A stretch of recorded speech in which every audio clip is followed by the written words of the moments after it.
सब व्रतों में सर्वश्रेष्ठ श्री एकादशी व्रत है। समस्त विश्व में कोई ऐसा नहीं जो एकादशी व्रत की महिमा न जानता हो। एकादशी का प्रादुर्भाव और एकादशी जी की जो महिमा है उसके विषय में थोड़ी चर्चा करते हैं। सतयुग में शंखासुर का पुत्र मुर नामक दैत्य हुआ।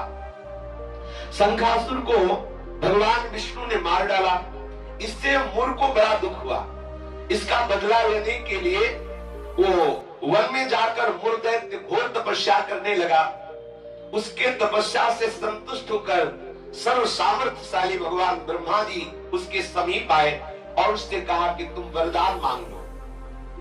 यह सुनकर मुर दैत्य बोला कि हे वरदाता नाथ, देवता, दैत्य, मुनि, मनुष्य, शिव, विष्णु और बड़े बड़े लोकपाल, दिक्पाल, जहां तक आपकी सृष्टि है, मुझे कोई समर में ना जीत सके ना कोई मार सके, ऐसा वरदान दीजिए।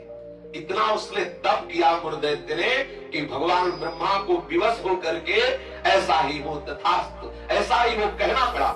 अब जो असुर है वो वर पाकर के बड़ा बलवान हो गया। किस लोकपाल के पास जाता, ललकार कर उसे परास्त कर देता, क्योंकि मर सकता नहीं।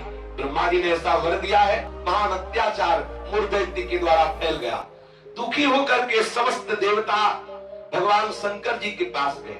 सब देवताओं ने भगवान शंकर से कहा हमारी रक्षा करो। भगवान शंकर ने आश्वासन दिया और स्वयं देवताओं ने अपने पार्षदों के सहित युद्ध के लिए ललकारा।